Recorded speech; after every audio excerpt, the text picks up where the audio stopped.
اور آپ فرمائیں حضور، اب ہم یدخلون فی دین اللہ افواجا کے نظارے تو دیکھنے شروع کر دیا، اور ہم یہ بھی جانتے ہیں کہ آئندہ 200 سال میں 100 سال تو ہمیں ہو گئے، اسلام غالب آئے گا انشاءاللہ.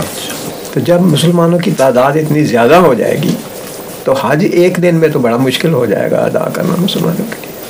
کیوں؟ آج کل ہی بڑی مشکل پڑی ہوئی ہے، تو پھر بھی ہو رہا ہے. کوٹا مقرر کر رہے ہیں.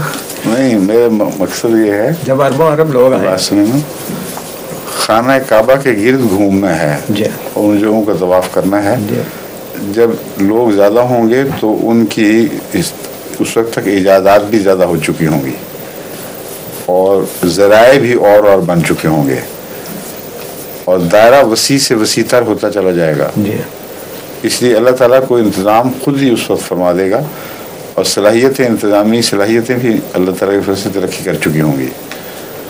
دقتیں تعداد سے نہیں بلکہ زمانوں سے تعلق رکھتی ہیں. پرانے زمانے میں بھی دقتیں ہوا کرتی تھیں، باوجود اس کے لوگ تھوڑے ہوتے تھے. اب زیادہ ہو گئے ہیں تبھی بھی دقتیں ہیں. تو دقتوں کا جو مضمون ہے وہ سفر سے ہو یا حج سے وابستہ ہو، وہ ایک دائمی چیز ہے، ایک نسبتی چیز ہے. تو آئندہ زمانوں میں خدا تعالیٰ کوئی اور ایسے رستے، ایجادات ایسی پید بنا دے گا جس کے ذریعے زیادہ آسانی کے ساتھ آؤٹر سرکمفرنس کے لوگ طے کر. ہاں ٹھیک. آؤٹر سرکمفرنس کے ہو سکتے ہیں. ہو سکتا ہے اس وقت یہ فیصلہ بھی کرنا پڑے کہ صفا اور مروہ کے درمیان اس کے پہلو میں بھی آگے پیچھے اس حد تک جائیں تو وہی کافی ہو جائے گا. کیونکہ اس کی وجہ یہ ہے کہ خدا تعالیٰ کا قول اس کے تخلیق کردہ قواعد اور قوانین سے ٹکرا نہیں سکتا. اگر 1 کروڑ آدمی وہاں آ جائے، مثلاً کئی ارب کی آبادی میں 1 کروڑ آدمی کا آنا ممکن ہے، تو روکنے کے ہم مجاز نہیں ہیں. اس لیے کوٹا قائم کرنے کے میں قائل ہی نہیں ہوں.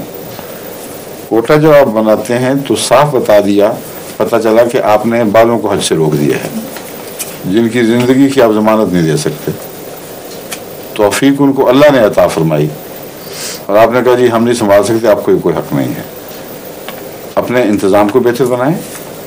خدا نے ان کی توفیق بھی تو بڑھائی. دیکھیں اب یہاں دولت جو نکلی ہے وہ اس لیے تو نہیں تھی کہ سونے کے محلات بنائے جائیں، وہ اس لیے تھی کہ حج کے تقاضے پورے ہو سکیں.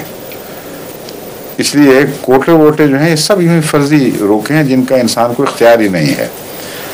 لازماً یہ سوچنا پڑے گا اس زمانے کے لحاظ سے کہ خدا کا حکم ہے اور توفیق اس نے دی ہے. جتنے آدمی آئیں ہمیں ضرور سنبھالنے ہوں گے. اس کے لیے اعلیٰ سے اعلیٰ انتظامات کی صلاحیت اللہ تعالیٰ خود عطا فرمائے گا ان لوگوں کو جو متقی ہیں، جن کے سپرد یہ کام ہو اور اس کی اہلیت رکھتے ہیں. اور اس وقت کے لحاظ سے اگر یہ ناممکن ہو جائے کہ معینہ دنوں کے اندر ہر شخص اس طواف میں سے گزر جائے، تو اس کا ایک ہی حل نظر آتا ہے کہ جس طرح آب نہ ہو تیمم ہو جاتا ہے، تو اس حج میں صفا و مروہ کا تیمم ہی ہو جائے. اس دائرے کو پھیلا دیا جائے، ان کے اندر بجائے اس کے کہ تنگ ایک سڑک کے اوپر دوڑیں، ایک وسیع میدان میں ان کی پہلو میں ان کی ایکسٹینشن کر دی جائے تو وہ اس کا قائم مقام ہو جائے گا. اور یہ اس لیے ضروری ہے کہ 2 باتوں میں ایک کو چننا ہے بہرحال آپ نے، یا پھر ایک حج نہ کرنے دیا جائے یا حج ضرور کرنے دیا جائے اور جس حد تک ہو سکتا ہے اس حد تک کرنے دیا جائے. تو یہ جس حد تک کا جو مضمون ہے وہی ہے، من استطاع الیہ سبیلا. استطاعت اللہ نے بخشی ہے، پہنچا اس نے دیا. اب آگے جا کے پھر جتنی توفیق ہے اتنا ہی انہوں نے کرنا ہے نا، سمجھے جی. وہ ہو سکتا ہے بڑے دائرے وسیع ہو جائیں گے. بہت دور سے رمی جمار بھی صرف وہ ایک نشان ہی ہو جائے گا دور تک، ورنہ ابھی بھی اکثر لوگ رمی سے محروم ہی آتے ہیں کیونکہ پہنچ ہی نہیں سکتے.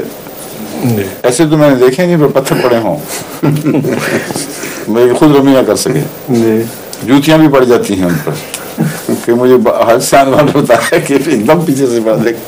تو کسی نے دور سے اپنی جوتی اتار کے غصے میں شیطان کو ماری تھی، تو شیطان تک تو نہیں پہنچی، ایک فرشتے کو لگ گئی. اچھا جی، اور یہ